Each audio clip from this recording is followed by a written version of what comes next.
Welcome to the Sellosophy Podcast. I'm Carlos Garcia and excited to have another Carlos on the show today. It's Carlos Hernandez from Coach Kind, and I'm especially excited to have you here, my friend, because we've crossed paths before in our past career, and I love that you're on the journey of entrepreneurship like me. And today we're going to talk a lot about leadership, empathetic leadership, and that's what Carlos Hernandez, who's on the show today, is an expert at. And so I'm excited to interview him because Carlos, it says here that you've mostly dedicated your path, and I've been privileged to witness this in leading folks who want to foster high performing, engaged teams.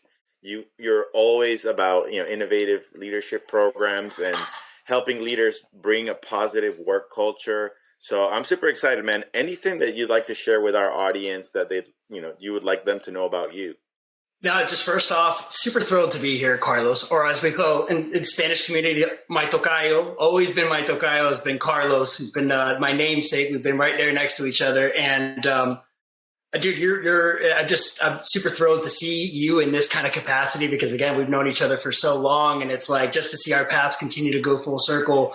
I'm just thrilled to be here, man. I'm so proud of everything that you've built, dude. You've done such a great, here's my first kind bat at the day. It's, you've done such a great job really instilling some of your wisdom throughout your community because you have a passion around it. And dude, I'm so proud of you. Congratulations. I'm so happy to be here, man. And I hope I can add some value.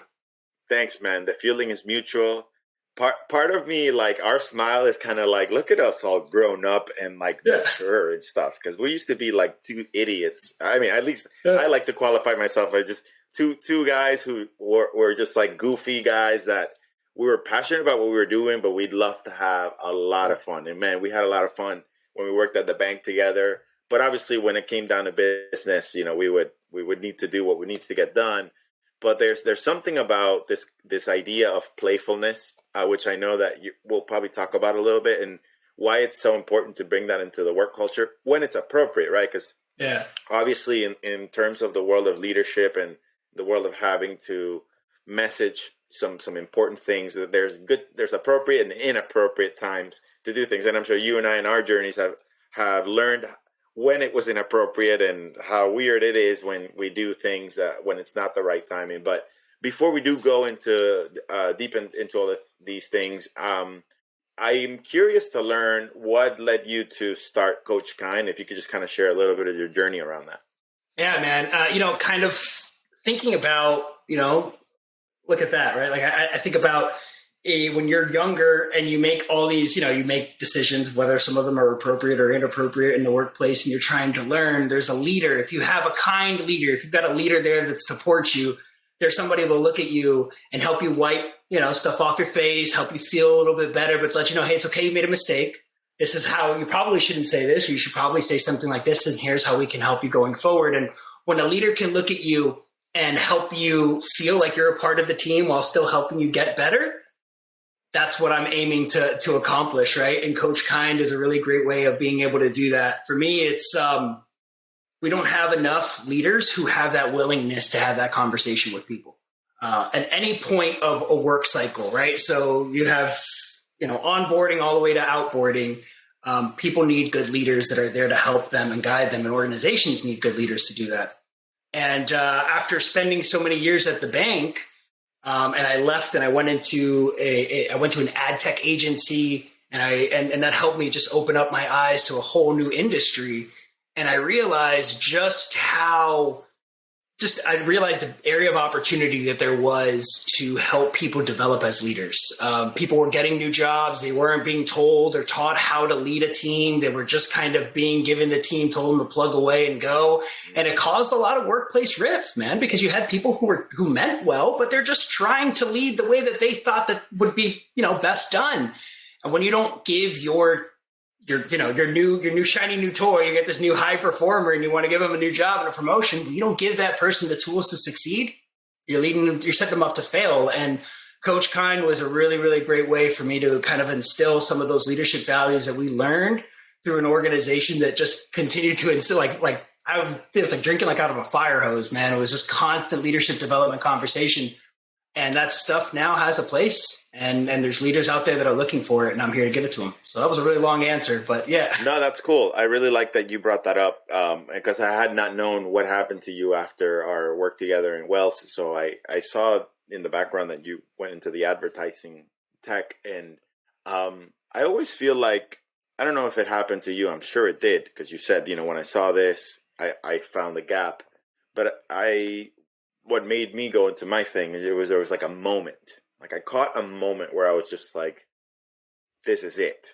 I'm curious to hear, like, what do you have a visual moment where you said, yeah, this is it. I'm going all in on this. Was there a moment where you saw someone truly struggle and you're like, I know that this is not my job to step in and do this. Then you do it, and then you feel so good after you do it, or something like that. What was that moment? Yeah, for me it was I joined this organization, and I was just was doing not entry level sales, but I was doing business development, right? So I was doing a lot of the cold calling, emailing, initiating, getting the sale, closing the business, right? And I had somebody that was kind of like a peer mentor to me, but he was a peer, and he taught me everything that I was learning, and he did a really great job at that.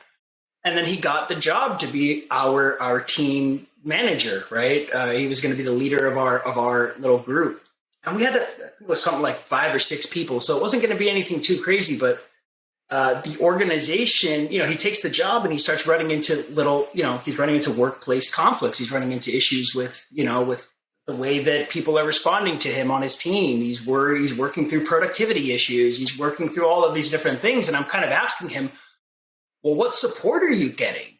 Who's teaching you to kind of have these conversations, or who's there to help you? You can a shoulder for you to lean on while you're or an ear for you to hear you out while you're trying to work through how to have these conversations. And he made it very, very apparent that there's none of that available. And I was like, man, that's scary, right? Like, it's really, really, really scary.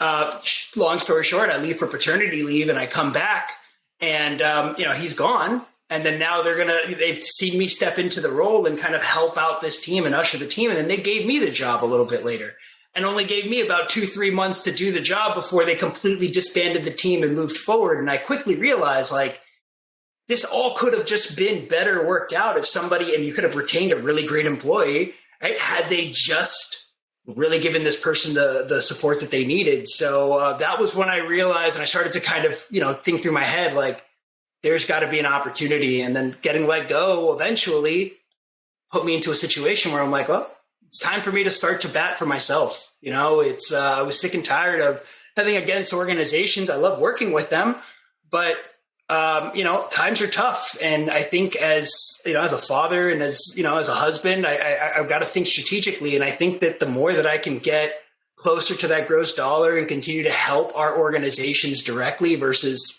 being a cog in a wheel, I feel like I can do a better service to the community and make the world a kinder place. So that's what I'm going to focus on. That's pretty cool. I think, again, everywhere in that journey, it just spoke about, like, some areas that you were able to identify, and then through the challenges you found an opportunity, right? You stayed kind of focused on saying, okay, well, I have nothing but time on my hands, because I don't exactly. what can I do with this time? Let me use this energy for good, and then this came about, and here you are, and now you're supporting leaders use these ideas and these concepts of leadership techniques so that they can have better engagement, they can retain their people, they can be successful as leaders. Like, they don't have to burn out or quit or get fired and struggle with performance issues. But you talk about empathetic leadership, and in today's world, with technology automating so many things nowadays, but if you really think about it, in my head, I've always thought, honestly, like, regardless of, like, how long ago AI became a hit, I think from the moment I was like 22 or something, and like I realized that leadership is so important, interpersonal relationship skills is so important, I always thought in my head that computers will never manage people, right? Yeah. And so can you define a little bit about, like, how your process of how you teach empathetic leadership and why that's so important? Yeah, I think the main thing I usually start with all my clients is talk to me about a leader that kind of stood out to you first off, right? And most of the time that can usually give somebody that inner feeling, that warm and fuzzy of like, oh, this was somebody who really helped me out and they did a great job. And it's like, then how can you challenge that leader to be that person to their team? Because most of the time people don't feel as if they have that ability to be this inspirational leader. And you don't have to be thought-provoking, and you don't have to be this like Jedi, person who throws out these questions to get your team thinking. You just have to support your team. You've got to be there and help them work through the things. Now, there's a difference between always doing somebody's job for them. There's a difference between, getting walked all over, right? There's a big part about leadership of setting really good goal, lines on the field, right? Let's draw these. This is where we play the game, and these are the confines in which we play it. And that's what the leader's job is to do, is to set those expectations and move forward with the productivity the organization requires. There's a reason why we're all together. But people have a really tough time engaging with their staff when they don't approach it from a level of, I need to get my team to work alongside me. When they try to tell their team what to do, they run into a lot more problems. And it's helping people just understand, because I think the world is inherently kind. I think almost every person on this earth is inherently kind. And if you can help a leader just kind of flex that muscle a little bit more and help them understand it's not a weakness thing, this is a strength. This is you challenging your people and setting proper expectations. If you can do that, especially early on in your leadership journey, it's going to make it so much easier. Because you essentially bring your team in to work with you, and then they're going to run through a wall for you. There's no question about it. So yeah, I started writing notes because I'm like, oh crap, you're like spitting hot fire right now, man. Sorry, dude. So no, nothing to apologize for. It's just fantastic. There was something that you said earlier that talks about. First of all, I love that question of like, what makes a good leader, and then you challenge the person by asking, who is the leader that showed up for you? And what are some traits, that you loved about that leader? Then could you demonstrate some of those traits? And I thought that's brilliant, right? Because you're like, you want to model after those that inspired you. So that was really cool. The other thing, well, like, and sorry, Carlos, I don't mean to like cut you off there, but you and I both had a leader that did that. There was a banking leader who was community level. He was great, and he was always there to help us. I'll say his name. Hector Ponte was wonderful. I'll make sure I name drop him every day, but Hector did a wonderful job of always helping you feel like he was there to listen to you, and he was there to help you understand, like, okay, yeah, I get you feel like that. And I understand that these are all of your feelings. Let me help you work through them. But like, we care, and this is how we care, and this is how we're going to continue to care for the customer and then care about you in the long run. It's like, that's the leadership that you try to emulate, is the people who have done it before you. It's not a hard job to do. Sorry, I didn't mean to cut you off. No, you're absolutely right. He's one of the people on my list, as well as someone who impacted my career, and just be human, like just be a human person. And the biggest thing I think in leadership that probably is a struggle is how to have difficult conversations. And a lot of it is, how do we simple swap the word difficult with just critical? And I think you remember that you and I went through this training called Crucial Conversations when we were in the corporate world. Whether it's critical or crucial, I think redefining things with the right words helps us also internally know how to process what it means. If we say difficult, it means like something bad will come out of it, right? Whether it's a bad feeling, a bad relationship, a bad outcome. But if we say crucial or critical, then we know the severity or the importance of the conversation and how critical or crucial it will be to the engagement, to the relationship, to the outcome, to the customer, to whatever that result that we want.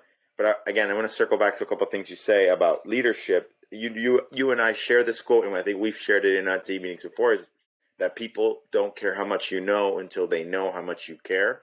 And I think that resembles a lot of the things that you teach in the world of empathetic leadership. And like you said, you don't have to be the smartest person or say the smartest thing in the world. You just have to show that you genuinely care and know how to demonstrate that empathy muscle when it's appropriate. And many leaders think that when someone is underperforming, I think of that as like the biggest thing, right? Like you have someone who's underperforming and you feel like you have to go in there and give them a speech, or you have to go in there and like really hand it to them, when all it could just be with the right like structure of how to have the conversation. And I think where your support comes in so valuable. It's teaching someone to say, look, first of all, don't be scared of the conversation. Secondly, it's not you versus them. It's you and them versus it. And it being the problem you're trying to solve together. Right. Right? And it's just being kind, being curious, and being empathetic. Yeah. Adam Grant, he's an organizational psychologist. He's wrote a ton of great books, right? But he said 19 words will always help anybody feel closer within an organization, feel closer to their boss, right? It helps bypass the immediate fear that people get that they're outside of this circle of safety. And it's when you're giving somebody critical feedback, I'm giving you these comments because I have very high expectations and I know you can reach them. Now, those 19 words, that's it, right? But if you can say that while you're talking to somebody about the things that we need to work on, that person is immediately not thinking, am I a part of this group? Do they want me here? They're thinking about, all right, these are high expectations, but my boss believes in me. What do I need to do in order to be able to activate that? And that win that you put in someone's sail, it's so underrated. People think that it's just like, oh, yeah, they know what I mean. They know that I have well-intentioned. They don't. Your people don't. And your people think what, like 55,000 thoughts a day as people? And it's like, you don't know, you're not in control of what that dialogue sounds like in someone's head. So give them the wind and make it very clear to them. I'm here to help you. I want you to do well. Here's how we're going to get you there. Yeah. When you say those words, like empowerment, right? Like, you own this, you got this, but you also I got your back. Like, but go get it. So doing a callback to the things you're talking about, like wanting to create safety, which I think goes back to people want to feel like they belong wherever they work at. And the other thing, I think they want to feel useful, right? Like I think about, like, if you don't feel like you're making a contribution, like why the heck are you here? And I think leaders play a big role in helping people feel that way. Yeah. And help giving, like sometimes it could just be a simple statement that you give somebody first thing in the morning or whatever it is when you start that conversation with somebody, but it's just helping them understand like, hey, we're in this together. Let's go. I really genuinely think that helps dispel a lot of people's notions on how they feel. Because honestly, especially in a virtual setting, if you're not helping your people feel like they're a part of your team and feel a part of your organization, what do you think they're going to do at the house? They're going to go to wherever they feel like they're a part of a group or an organization. So whether that's their gaming, whether that's their social app, whatever.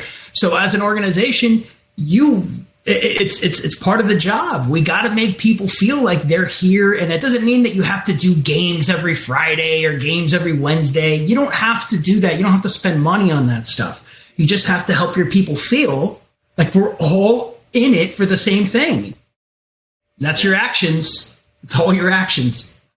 Right on. Now I'm curious to ask you a little bit about what you were saying with this thing when like someone goes from individual contributor into a leadership role, which is kind of like the classic thing that happens. You have a high performer and someone on the top thinks, well, if they're really good at what they do individually, imagine what they could do if we give them a team. And that doesn't quite directly transfer.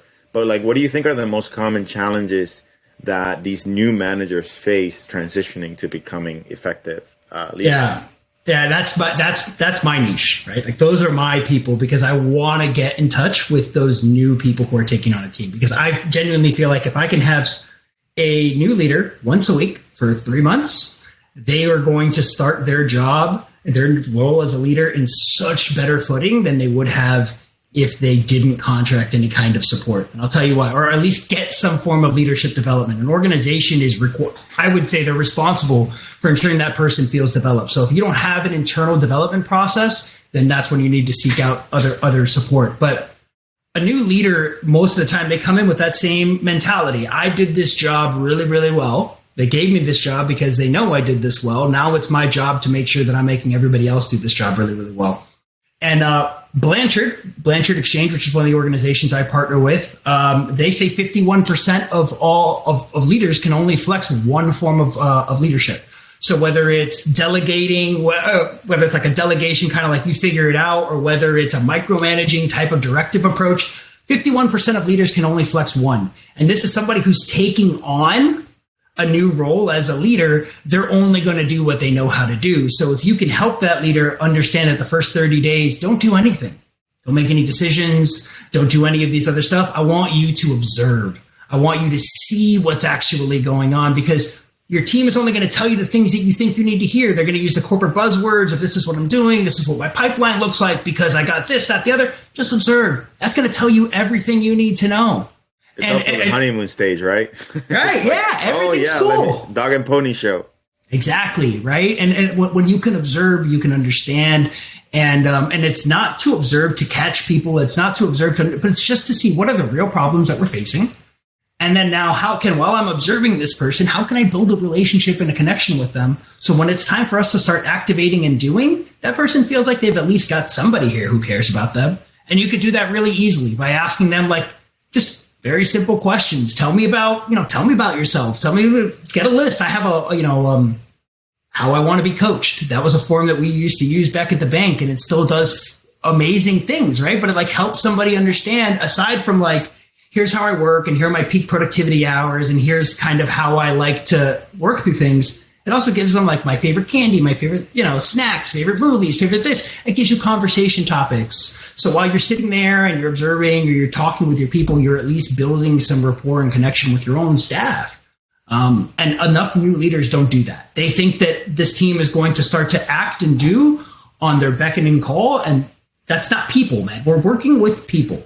Well, I also think about, man, when you're given this huge responsibility, these new leaders, what are they thinking about? Is themselves. Like, I don't want to fail. Like, I better show up. Like, I don't want my leaders to think that they made the wrong choice. So they go into their own like internal things rather than being about like, what does my team need? It's like, all right, what do I need for me? So it's like, it's really tough. It's really, I call it a shift. It's a shift from me to we. Right? Where they literally just shift that M and you flip it around, it turns into a W, shift from me to we. And it's really, really, really quick. Your team does the same thing. If you're not sitting there and clearing your team's priorities of all the crap that's going on at home and in their life, they're never going to shift and be like, okay, what do we need to do as an organization? Right? And it's like creating that same, every person in the organization needs to know that when it's time to clock in, we're in for we, we're not in for me. We're in for we. And it's like, it takes a while to build that up. Yeah. Hey, so I'm curious, you've done some of this work already with some organizations, and like, what are the typical success measures that not only what they expect, but that what you want to have them make sure they achieve as a result of going through transformational, leadership program like yours? Yeah. Well, each organization has their external KPI. They got KPIs that they're tracking inside, these key performance metrics or indicators that they're looking at, and they're saying, okay, well, some people will say, maybe it's an increase in productivity. Maybe it's a leadership's. Every organization is different. One organization I'm working with directly, they've got two of the people that I'm talking to are starting to take on new teams for themselves. So they don't necessarily have a whole lot of like strong indicators, but the biggest indicator is how is the team members' confidence building? How are they as a leader taking on this role? How are they impacting their conversations? And we document a lot of what we can, right, through our conversation. But then the organization themselves is going to be, they're looking at their own internal metrics and they're saying, are we seeing an increase anywhere, right? I think the biggest thing that I always try to tie to organizations is you've got to find value in this partnership, because it can't be like something that you're trying to poke holes into. It's got to be something that you feel like your organization is behind, because when you do, the conversations within the team become a lot more aligned, right? So like when I talk to the C-level members for for one of the organizations that I'm working with, you can see how our conversations with each one of them are starting to kind of intertwine, and they're starting to find a cultural stranglehold. And some of these organizations just don't even know what to track themselves, man. They don't know, what do I need to look for? They don't know, what do I need to find? They're just like, hey, we're hiring more people, but we don't necessarily see more results, right? So it's like when these organizations are now trying to scale and they're trying to increase their workload and increase their organization's output, they got to bring on more people. And part of the biggest struggle is, how do they replicate their culture, right? But then also at the same time, how are they sitting there and having these leaders ready to take on a team? So it's different, man. Every organization's different. I've got another organization I work with that we are doing strictly leadership development through Blanchard's Focus, right? So any one of Blanchard's kind of training courses. So Now we're focusing on SL2. So that's they used to call situational leadership. Unfortunately, the attorneys screwed that all up, and now we have to call it SL2. SL2, and that's all skill-based development. And how are you helping somebody lead situationally? So there's different KPI metrics that can kind of get assigned there. But the biggest thing that we're finding is when there's a new leader taking on a role, there might not be any one specific metric that's going to help align whether they're being successful or not. But especially when you have that new leader, it's very, very telling as the team starts to come together. If that person is getting bombarded and they're getting calendar invites for calls and for this and for that, that means that their team is engaging with them. Their team wants to get information. They want to invite them into a call. And if they're not getting that and they're getting a lot of silence, it's probably because their team's not necessarily believing or sees any value in them. So that's probably one big metric that's underrated is just how often your team is engaging with you. But, sure. But I would say, I mean, if beyond those things, is I know it sounds like those are like really the deep things, right? But if we look at on the surface level, better retention, right? Like less turnover, less productivity interruption, which means better output from your team because there's less drama so that, they can focus on getting more business, more production, happier customers, because if the team is not stressed, the customers will see a happy person, and therefore the last customer, and then like just better engagement, better collaboration. So I just think maybe productivity, turnover, customer experience. I mean, these things do translate to business results. And then having a team leader longer for more tenure also just kind of helps the things just happen. I mean, I know you like sports, so I'm going to do a sports analogy here, right? I'm looking at the NBA right now, the sports, right? You think about Boston Celtics and how many times, and if I don't like the Boston Celtics, why are we talking about this? Why are we talking about this? They've been around together for quite some time, right? And you think about leadership, and you think about leadership within the team, and they're molding, they're gelling, chemistry, and in order to get the right outputs, you got to have the right chemistry. But how many times have they gone up against so many different teams? And you think about these championship teams, a lot of it has to do, I think, with leadership, with being able to mold well together, to have the right level of engagement, no drama, right? You think about these sports teams that all these people like wanting to be traded to different teams. Why? Because there's always some sort of drama happening. I'm quickly realizing how often leaders don't realize how their actions impact the bigger picture, right? And it's helping people figure that out. And it's like, yeah, you just do this, you see people start to stick around. Hey, why did that person leave? Oh, they said that they weren't necessarily whatever that little idea was, right? If you're not even asking your people why they're leaving, that's a problem. But it can usually be aligned to the way that they felt, because people leave their leader. They don't leave an organization. People leave a leader. Yeah, people leave for better benefits or whatever, and those things happen. But if you've got a leader that's there backing you, those benefits, those are the things that start getting holes poked in, not the leader. Well, so here's another way to kind of also, you talked about sports analogy. And I think that Ted Lasso is a really, really, really great example of the vibe I'm trying to hit, right? Because if you watch the show and if you followed it, that locker room started in shambles and it came out at the end. And there's a lot that can be taken in for organizations. And I think that show caught a lot of popularity because people felt like they could get motivated, or they can at least see their organization themselves where they worked in that show. And they can see some of the different people that they worked in, the workplace dynamics, and how it's tough to deal with that diva, right? Who might be a little bit difficult with a Jamie Tart, but you want to get that guy to bring in because you know that's going to help the greater value of it. So it's like that show really helped people. I feel like it helped me paint the picture of what every organization can be like if you just had a leader around you that believed in you. There's a Lasso in every one of them. I love how at this show it ends with Ted Lasso. Somebody walks up to him and he's like, "Are you Ted Lasso?" He's like, "I'm one of them."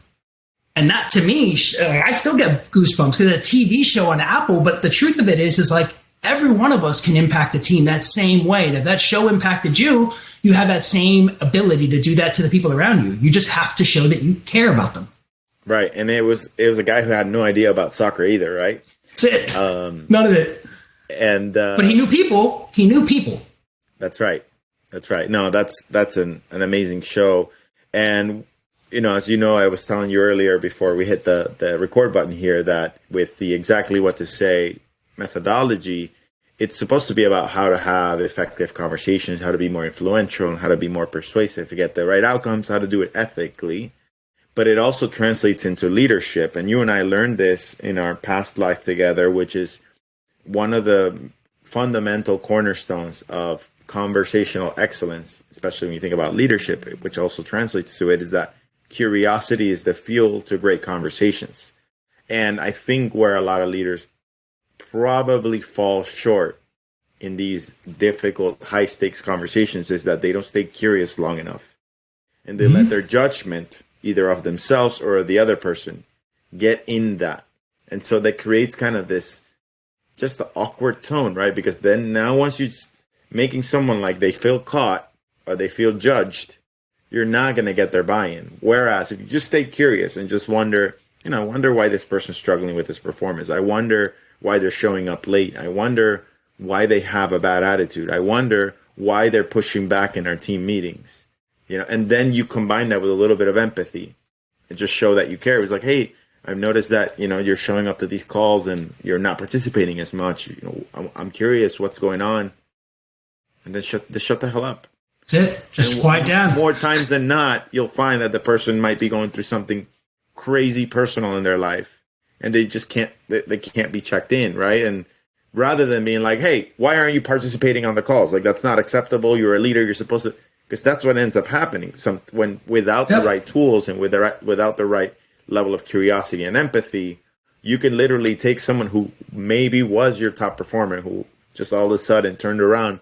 But without that, it's literally, the moment where you can lose your team like that. And so, well, dude, it's you have a moment before you make a decision. Honor that moment, sit in it, right? Because it's also sometimes somebody says something, you have to ask yourself, why does that bother me so much? Why did that bug me? Because sometimes it's our own preconceived notions of the things that we hear. And we're like, maybe that person didn't mean it that way. Maybe they had kindness behind what they said, and maybe this is how they meant it, right? So it's like sometimes as a leader, we don't have all the answers. We got to stop, check ourselves first. Sure. All right. Am I good? Now, if I'm good, how do I go forward and talk to them about whatever the situation is? But it's like, before you act, honor, think about it, ask questions, gather as much information as you can before you decide what you're going to do. Because when you do it, you can't take that action away. Yeah. Dude, we can chat about this forever. I know, right? I know. It's our nerdy things that, from our backgrounds coming out. But I know that you've got a day ahead of you, and I'm grateful for you having you here. But I'm curious for our audience members, what are some things that are in the roadmap for you? Like in the next year or two, what are some things you're excited about? Yeah, I'm really excited about continuing to work with organizations on, I call it, developing their managers into leaders and helping people really work through that. I think that there's a lot of teams out there that need some team dynamic workouts, right? How to better communicate with each other, how to better work with each other. So there's a lot of fun things like that. And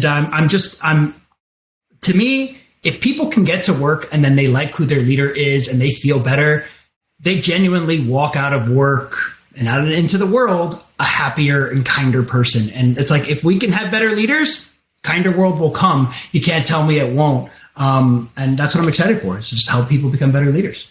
That's an awesome mission, man. And what's the best way for folks to get in touch with you if they want to learn more about, what you do and how you can impact, their business and them? Thanks. Yeah, go to coachkind.co. That's our website. It's listed right there. Or Carlos at coachkind.co. The name's not going to be hard for you to remember if you're following this podcast. But, on Instagram at the Coach Kind, or, LinkedIn, whatever, I'm here. And one of the things I love to say is if you have a question and you're just trying to figure out where to go, hit me up. There's nothing to me, if you can't call yourself Coach Kind, if you're not willing to give people insight and information and just try to find a way to help them. So it's not who I am, it's what we do, Coach Kind. So that's awesome, man. Well, thanks for being here again. It's been wonderful to have you as a guest, and I'm excited to call you a friend as well. I love to see how your journey continues to go into different levels so that you can impact the world and make the world a kinder place. So thanks for being here, man. And until next time, everyone, thanks for tuning in.